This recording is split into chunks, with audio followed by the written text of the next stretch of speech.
The table seemed far too long for the amount of air inside that room. Glass, steel, expensive perfume, and the cold light of a high-rise in the heart of the city. The Mexican millionaire sat at the center, motionless, as if his posture itself signed before the pen ever touched paper. To the right, lawyers with closed folders. To the left, executives with rehearsed smiles. Everything was quiet, but it wasn't peace. It was the kind of calm that demands obedience. She entered without being announced, pushing the cleaning cart like someone crossing a courthouse hallway. Simple uniform, hair tied back, hands marked by products that strip the world of its smell and leave only what's necessary. No one truly looked up. They lifted their eyes just enough to confirm it was only the cleaning woman. She wiped the edge of the sideboard, nudged a chair inward by a finger's width, picked up an empty glass. The sound of the damp cloth was the only unauthorized noise. When she approached the table, one of the executives frowned, as if the smell of disinfectant were offensive. She pretended not to notice, but her eyes were not distracted. They had the habit of someone who learns to read the world without being invited. She stopped behind the millionaire for a moment, too short to be rest and too long to be ignored. She leaned in. It wasn't a grand gesture. It was a centimeter of courage, enough to break the rigidity, enough to be too close. The millionaire felt the air shift, smelled the simple scent of cleaning mixed with something unexpectedly human. Her mouth didn't touch his ear, but the proximity sounded like an affront in the minds of those who confuse distance with respect. The whisper came low, intimate, almost indecent for that place. "Don't sign." The oldest executive let out a short laugh, like someone cutting with a thin blade. Another rolled his eyes toward the ceiling, impatient, already ready to turn that woman into a joke. A lawyer murmured something about procedure, as if the word could put everybody back in its proper place. And she stayed there, still leaning in, holding the cloth as if it were evidence, waiting for the effect of what she had just done. The millionaire didn't react right away. The pen remained suspended in his hand, and the room understood that as a mistake. The room accepted only two possible responses: send her out, or continue as if she didn't exist. His silence was the third answer, the most humiliating one, because it forced everyone to face what they preferred to pretend they hadn't seen. "Would you have pretended she hadn't said anything?" The CEO cleared his throat with the urgency of someone trying to save normalcy. "Shall we proceed?" he said, smiling at the millionaire as if asking for complicity. The cleaning woman took a step back. The millionaire opened the first page, then the second, unhurried. That slowness became an insult to those who live by speeding up other people's decisions. A young executive leaned toward a colleague and whispered loudly enough to be heard, "She thinks she runs this place." The comment came with a smile that didn't recognize its own disgust. The cleaning woman didn't respond. There was no space for her voice, only for the effect of her presence. The millionaire lifted his eyes, not to the men, but to her. The contact lasted 1 second longer than acceptable in that ecosystem of ties. It wasn't desire. It was recognition. He saw something no one there was prepared to endure. The courage of someone with no protection, who still takes the risk. He lowered his eyes again, and ran his finger along a clause, as if confirming an old suspicion he'd learned to ignore when he became too rich. The executives began reorganizing the discomfort into sarcasm, as if laughter could expel shame. "If there's any doubt, we have a whole team to explain. This is standard. Everyone signs." Polished words that meant, "Be quiet and accept." The cleaning woman heard each one as if they were meant for her, even when they pretended to be technical. The millionaire heard them as if they were meant for him, even when they tried to seduce him. He closed the folder slowly. It wasn't dramatics. It was discipline. The sound of leather hitting the table was dry, without anger, and still made two men straighten their backs. The room froze, expecting a public humiliation of that woman, expecting power to behave as it always had. by crushing.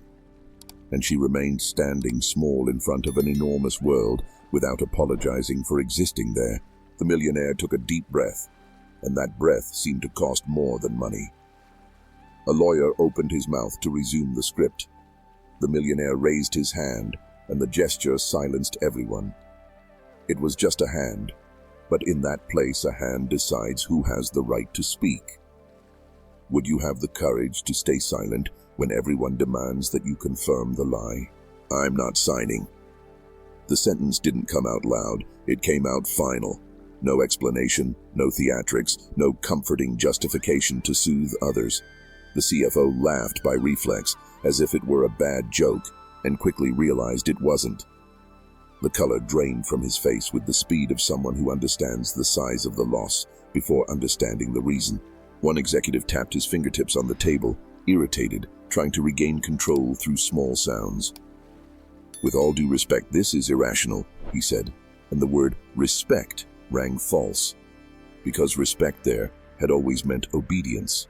The lawyer tried to slide the folder back toward the millionaire, like someone forcing a closed door. The millionaire didn't touch it. His body remained firm, and the absence of movement became a wall. The cleaning woman felt eyes burning into her. They weren't curious eyes, they were demanding eyes, as if she had contaminated the environment with the audacity of existing beyond her uniform. One of the executives stared at her and muttered, "Look what you did." The sentence was spoken as accusation and as threat. She squeezed the cloth harder, and the damp fabric marked the skin of her hand. She didn't respond, because any word from her would be used as evidence against her. The millionaire stood up. His chair scraped only slightly, just enough to remind everyone that the weight was not in their opinion. He looked at the CFO, then the lawyer, then each executive who had laughed. There was no fury, there was a coldness that didn't ask permission. "We're done for today." That was all. And in that instant, power changed hands without scandal, without applause, just by interrupting the script. They stood there, like men who had lost the ground and pretended it was a choice. The CFO tried to call someone, his hand shaking in a humiliating way. The lawyer gathered the pages as if collecting a body, and the cleaning woman, uninvited, unprotected, turned back to her cart and returned to what they had always expected of her, to clean up what they dirty. In the hallway, one of the executives passed close to her and whispered, "You'll pay for this." She didn't look at him. She kept walking, because dignity is sometimes just not bowing again. If it were you, would you face the threat or apologize to survive? In a private office, away from prying eyes, the millionaire asked for the contract again, but this time with annexes, reports, everything the main table doesn't like to show. An aide brought extra documents with the nervous haste of someone who knows he's carrying poison. The millionaire read in silence, and with each line his expression hardened like stone. It wasn't just a purchase, it was a mechanism. There was chain outsourcing, swapped names, shell companies, a clause allowing operational cost adjustments at the most fragile bases. In practice, it meant wage cuts, stretched shifts, ignored safety, disposable people. People like her. He asked them to call the cleaning woman. When she entered, the atmosphere was no longer a stage, it was a place where truth weighs. She stopped at the door like someone who knows stepping in can cost her job. The millionaire pointed to the chair. "Sit." She hesitated, and that hesitation exposed the size of everyday violence. Even a chair can be forbidden to those who clean. She sat on the edge, ready to stand at the first humiliation. "You saw this before," he said quietly. She didn't smile, didn't celebrate. She simply nodded. She said she had cleaned the floor where the old versions were printed, that she overheard hallway conversations, that she saw people in the building fired after complaining, that she saw a security guard injure his hand and return the next day because he couldn't afford to miss a shift. She said she tried to warn someone once and heard, "This isn't your business." When she said that sentence, her gaze fixed on an empty point, as if she was still hearing the door slam in her face. The millionaire called the executives back, one by one, and laid the contract open on the table like a mirror. They tried to keep a technical tone, but their voices faltered. One tried to blame the market. Another said that no one forced anyone. The millionaire didn't argue with theories. He pushed the specific clause forward, the ready signature, and asked who had written it. No one answered. Their silence was the dirtiest confession, because it was the same silence they had always demanded from her. The cleaning woman stood up when she saw that none of the men there had the courage to say their own name. She didn't shout. She didn't need to. "I just clean," she said. And the sentence hurt, because it was a lie they had taught her to repeat. She pointed at the paper with the same hand that holds the cloth. "But I can read when you call people cost."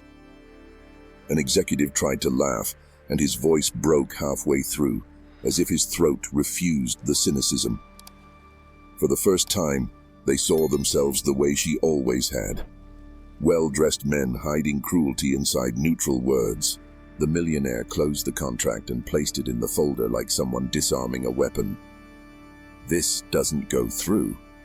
And he added, looking at everyone, "Not here, not anywhere else."